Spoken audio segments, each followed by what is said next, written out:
What is up, Packers fans? Welcome to the Daily Draft, brought to you by Badger State Brewing in Green Bay, Wisconsin. Got my can of brewski. Going to set him down right here next to Bobblehead Christian as he bobbles his head. We are so very excited today to bring on to discuss the Packers' second round pick, Javon Bullard from Dawgs 24/7, Mr. Jordan Hill. Jordan, how are you, man? Doing great, Ross. It's kind of fun on the college side once you get done with the draft because it's just 3 days of waiting to see if any of the guys get picked. So productive draft once again for Georgia, and like we'll talk about getting to see Javon Bullard go to Green Bay. Definitely one of the highlights of that draft for Georgia. Yeah, he will not be alone. He will be reuniting with Devontae and Quay and even Eric Stokes. I'm sure they spent some time, together. So certainly a program that Brian Gutekunst has identified as, a place that he wants to get players from, and that is very much understandable. If you don't mind, real quick here, Jordan, as I mentioned to you before you came on the air, you certainly sound like you're from down there, and that's no offense intended, of course. We sound different up here as well. Just kind of your background, how you got involved with Dawgs 24/7. You're just who are you? Because I'm not sure how much crossover there is between Packer Report and Dawgs 24/7.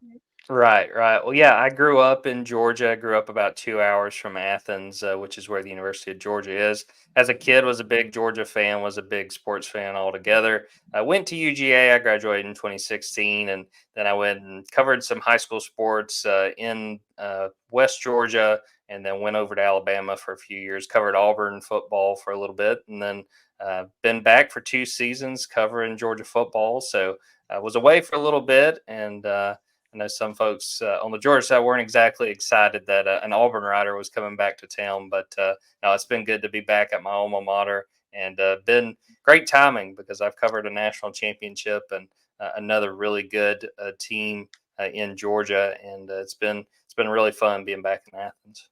So, we're at Packer Report. We're in kind of an interesting situation, and then certainly I am because I also run two college sites. 24/7 used to have a pretty deep NFL network, and it doesn't now, and that's fine. We're still very grateful to be hosted there.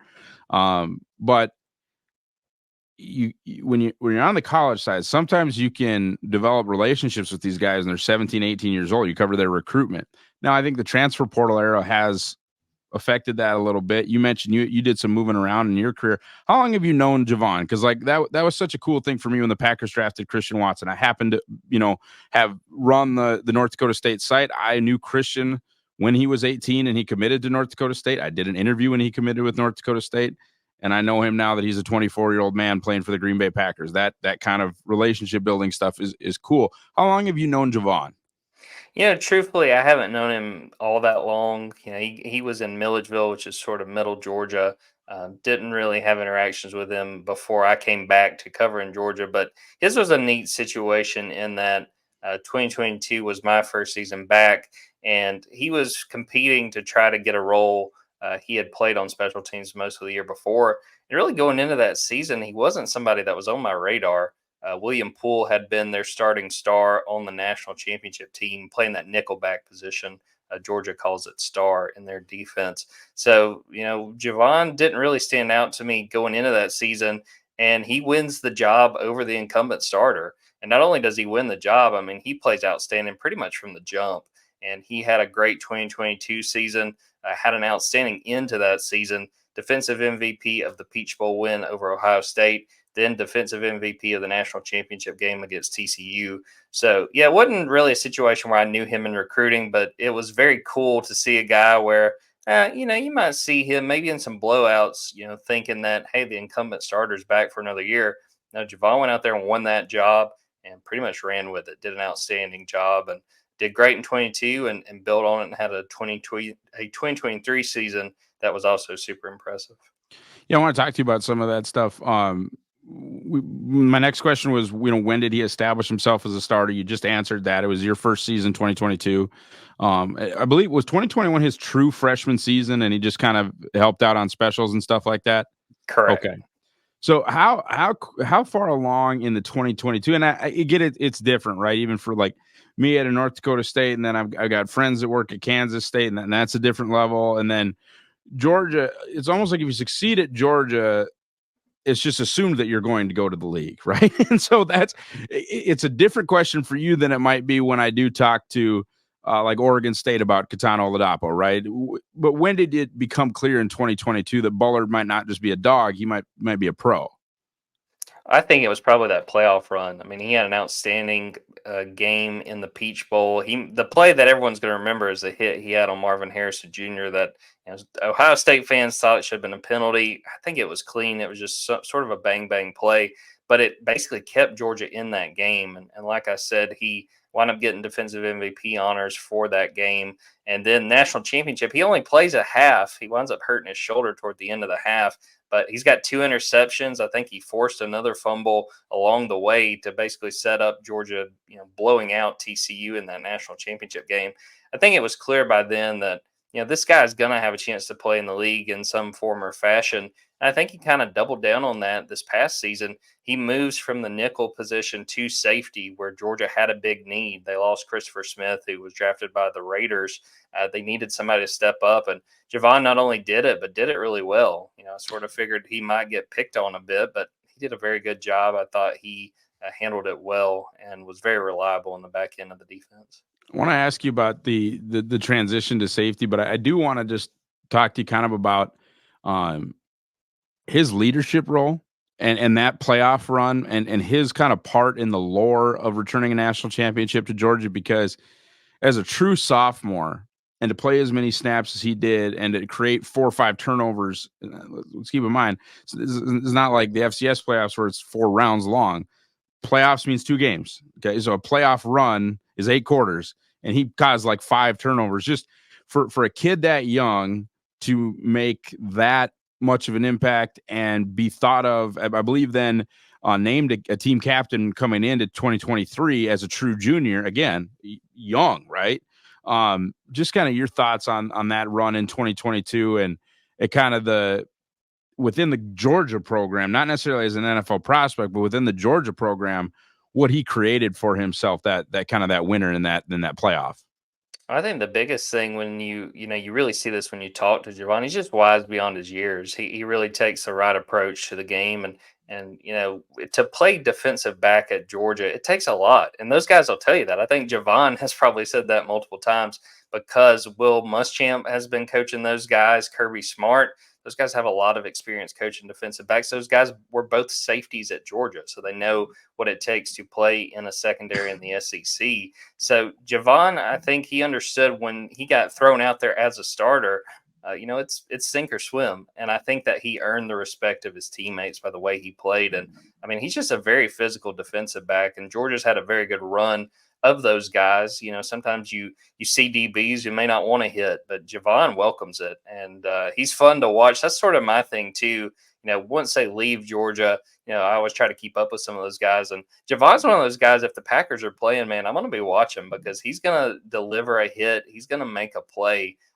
He just always brings a positive side to the game. He's always someone who's, talked about being grateful for the opportunity he's gotten. Even, some of the pre-draft interviews I saw of him, people were asking him, are you a nickel at the next level? Are you a safety? And he said, put me wherever. He wasn't really, caught up in where he plays, what that position looks like. He wants to play at the next level. And I think you're going to see that sort of fire and that hunger once he gets settled up there in Green Bay.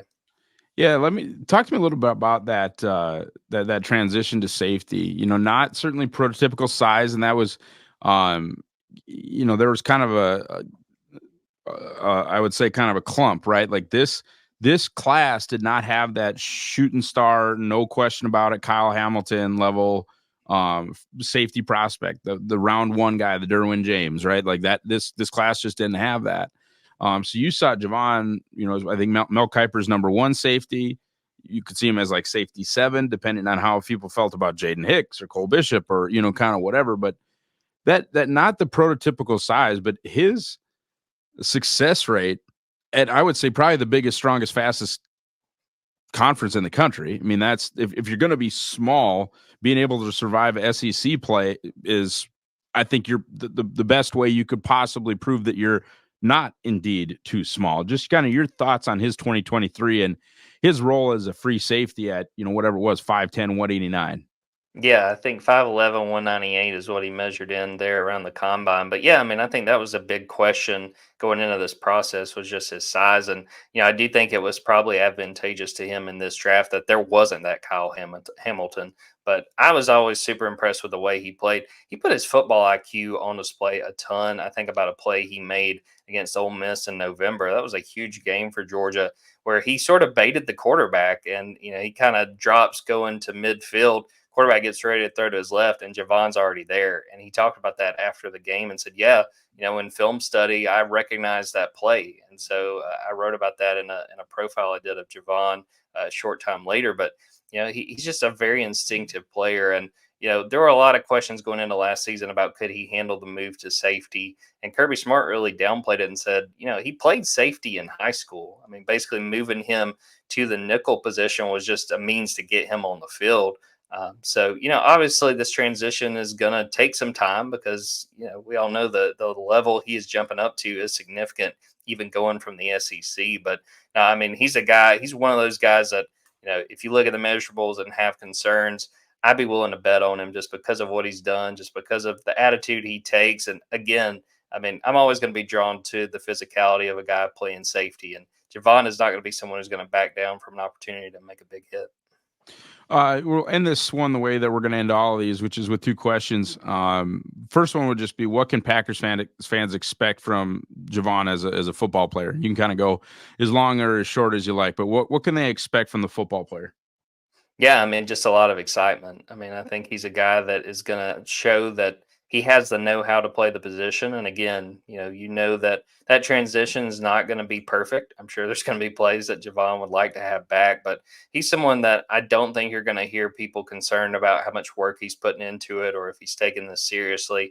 I mean, he was always a very good interview at Georgia talking about what it took to get to that point, just growing up in Milledgeville, Georgia, and trying to fulfill a dream of playing football, playing college football, and eventually playing in the NFL. So I think he's going to be a guy that's going to deliver a lot of hits. I think he's going to be a guy that I think fans are going to find themselves rooting for. Obviously, Packers fans, that's going to be natural, but I think people, if they get a chance to really watch them, get a chance to really watch him, they're going to be excited about what they see.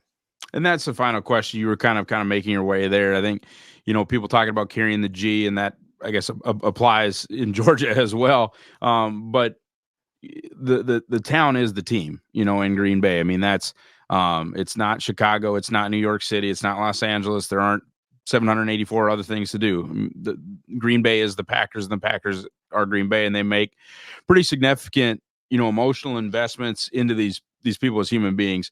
I mentioned Javon. I do believe elected as a captain at least once. Just kind of the person that Packers fans are getting in Javon Bullard.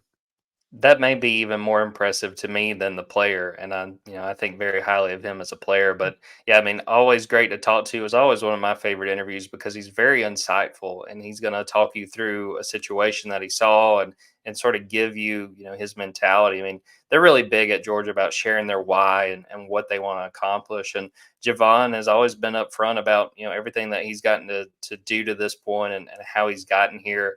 His hometown of Milledgeville, they've been big on celebrating him. I think they've had probably a couple of different Javon Bullard days celebrating him. And I don't think that happens if he's just a really good football player. I mean, I think it speaks to the kind of person he is. So, yeah, he's someone that's very easy to root for. Now, other people that are rooting for teams in the NFC North, they may not be on that Javon Bullard bandwagon, but he's somebody that I think Packers fans, a year or two from now are going to they're going to be in love with him. And not only because he's a really good person, but I think he's going to be a fantastic football player. All right, Jordan, thank you so much for your time, man. I really appreciate it. Yeah, absolutely. Thanks for having me on. All right, folks. So once again, thanks to Jordan Hill for his time down there at Dawgs 24/7. We want to thank you so much for watching or listening. If you are on the podcast side, check out our friends over there at Badger State Brewing. Want to thank them for sponsoring the show. Check me out. I am at Ross Uglem on X, formerly known as Twitter. We are also at Packer Report 66. and do everything you're supposed to do here on the Pack a Day podcast YouTube channel. Like, subscribe, click the bell, get the notifications so that you can get every ounce of Packers content that you require on a daily basis. Have a great rest of your day, folks, and go Pack Go.